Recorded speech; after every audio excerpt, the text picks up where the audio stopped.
This is not the part 3 to our boosting investigation that I thought I'd be making. You could say this was the obvious move, but it's still hard to believe that they did it. In one text post, the year-long plague-disrupting trade chat was ended. Boosting communities are now against Blizzard's terms of service, and that happened just a few hours before they announced cross-faction instances for 9.2.5. That made for a hell of a Monday, and we'll dive into that bit later tomorrow. What happened then? Well, over the weekend, leaks were going around, allegedly, of an update dropping this week that would outlaw boosting communities. That meant that all the people in the boosting communities were on edge, basically preparing for the end. We were tipped off on this, and to be honest, we got the tip, but we just weren't sure. But when Clivax dropped the post, we could hardly believe it. I think for a lot of players, this is going to be seen as a huge win. And speaking of those, look over there, right where my finger is. Nikki, zoom in on that. Okay, that is January, but it is Bard month in February, so you can get the Bard class card. You can also get this, the creature pins that the art team are making this year are just awesome. And of course, the art as well. And that's all over on our Patreon. We're doing things a bit differently this year. We're weaving a little narrative between them all. So yeah, get a slice of that from our game team. If you want to hop aboard and help us out and also get some real cool stuff in return, then the Patreon link down below is the place to go. And if you're on the loot tier, you'll get the loot. All right, let's jump in.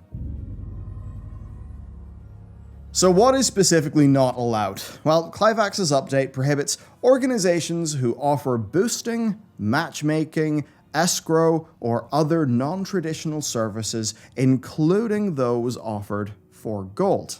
Now, he goes on to clarify that organizations operating across multiple realms and excessively advertising non-traditional in-game sales, that they are violating the end-user license agreement, but that it doesn't restrict individuals or guilds from advertising boosts in trade chat. Basically, they are laser targeting the boosting communities, right? And they've just told them to stop operating immediately or to face bans. And just like that, the tide turned, and I think a lot of players started to feel some hope.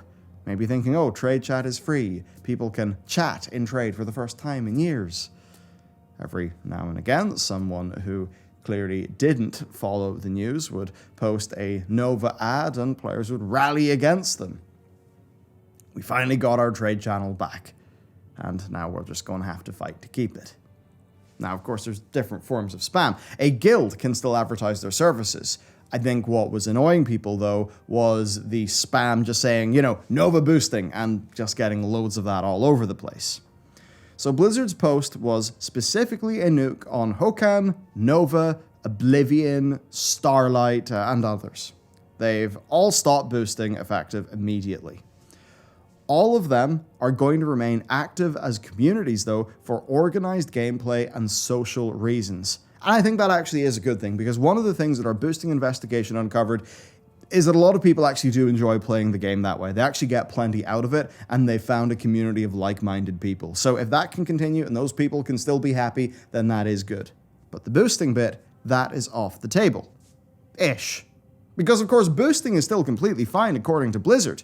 People were joking, oh, Mike Ybarra is going to be banned from the game. Well, he was just doing a sale run with his guild, and you are allowed to do that because guilds and individuals can advertise in trade chat.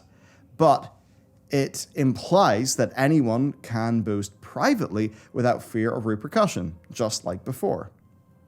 There was an immediate response from a few major guilds advertising that they are going to continue boosting in a cross-server fashion. So boosting won't go away, it's just the communities who, you could say, were intrusively advertising and dominated the market, that they have been targeted. But what does it actually mean for you as a player and your experience of WoW? So assuming you are an average non-boosting player, well, you get trade chat back, you see less spam, alright? Like theoretically, this should reduce the amount of boosting that happens by quite a bit. Now, obviously, boosting is still going to happen, but it's very easy to underappreciate the incredible operational capabilities of these boosting communities. I actually have a lot of respect for how they were able to set up such a complex organization and manage it, right? So A lot of boosting was facilitated by them making the whole process so easy. You know, almost like hiring an Uber to take you through a dungeon. So, removing the organizers and the advertisers, that should reduce access to boosting. It should reduce player awareness of boosting. And I think some of the latter bit there is an important bit. You know that vibe you get when you log in and you just see a lifeless chat full of bots, ads, and sales? I think that has an impact on the game experience far more than many people would think, because it just gives you strange vibes, right? So there you go. Nature is healing. Like we pointed out in our video though, a game full of visible boosting makes players feel like getting boosted is an acceptable and normal way to play the game, which I think that should never be the case. Boosting should always be an outlier. Now, over time, this might actually help to restore the idea that player achievements actually matter. If boosting is less prevalent, then there will be more players actually willing to engage rather than to get carried, so we'll have a better player base and a more satisfied one. If you think about it, there's no way buying a boost feels anywhere near as good as actually clearing that content yourself, with your own effort. Imagine the difference between buying an Olympic gold medal and winning one. Okay, you're not going to buy a Race to the World first, but actually that whole thing is a discussion for another day, because the amount of gold that goes into the Race to the World first is insane. Point is, a bought achievement is not as satisfying as an earned achievement, even if it's been bought with gold that you've earned, because that's missing the point. So hopefully this change is going to inspire more people to earn things. People's attitudes are obviously not going to change overnight, but in the same way Blizzard designed the game and basically pushed people into this situation, seriously, WoW, between token and everything, WoW it's almost designed to funnel people into boosting. It's designed to make them want to boost, especially given just how some aspects of the game are. Again, check out our investigation into the boosting situation for more on that. But this is the first step out, and I think it is a step towards a game that feels more meaningful. It's hard to overstate how important this is going to be for the game to improve over time. Now, I've also heard that customer service has been overwhelmed by queries and issues that players have had with boosting. So that's things like being scammed. So perhaps this will also free up some of their customer support resources. Now, it's also possible that Blizzard got very, very, very tired of the RMT that was going on, and that they were struggling to get solid enough evidence to ban individuals, so maybe they just went for the nuclear option. You could say good. But of course, for every positive, there is also, sometimes, negatives. And in order to be fair and balanced in this video, we have to talk about the negatives. So for the people who like getting boosted or boosting, tough luck. And that's going to suck for them. Now, at least there'll be less boosters, and, without organizers and their tools, it will be a lot harder to get boost runs going, which could mean that those boost runs will get more expensive and less convenient. Now, individuals are allowed to advertise their own services, same for guilds. You could say that also means you're actually a bit more likely to get scammed out when you're doing a boost, or scammed out of a boost. Because one of the things that we found out is that a lot of the boosting organizations provided a safe and convenient way to do it.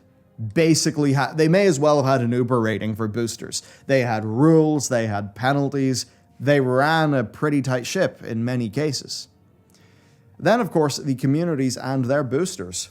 I don't think anyone at all intended to make the game worse by engaging in boosting. They're responding to a genuine player desire that Blizzard should never have let exist. And they were having a great time doing so, helping people out in exchange for gold, of course. And, ending up forming genuine communities. We've seen stories of boostees who become boosters because the boosters actually help to mentor some of the boostees while they're doing their boost run. And that is something we should at least acknowledge happened. There were people at the top of most of these communities, sort of skimming off some gold for themselves, plenty making bank with RMT, I'm sure. But for the actual boosters, now they have actually lost a part of why they played the game. Now, for this microcosm of players, boosting added gameplay, and it allowed them to play with a variety of players that they wouldn't have otherwise.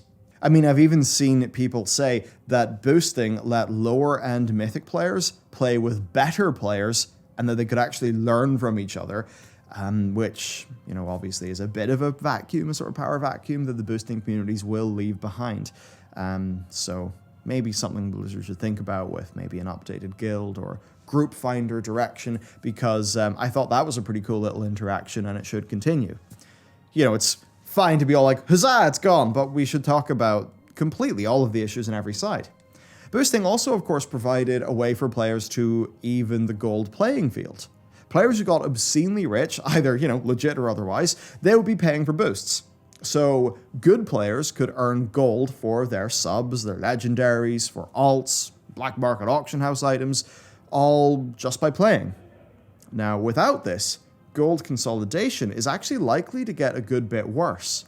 Because if you think about it, one of the things that was redistributing gold to those who were spending it on consumables, those consumables that obviously have a major part to play in the economy, well, that gold, if you know there's going to be less overall boosting going on, maybe that will have interesting economic implications.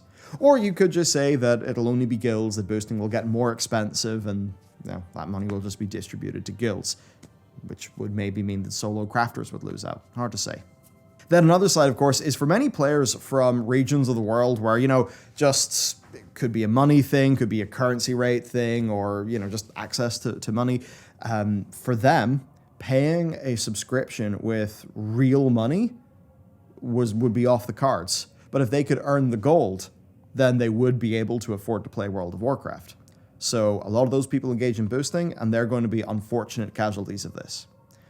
Now, I guess this is also technically a negative, but for Blizzard.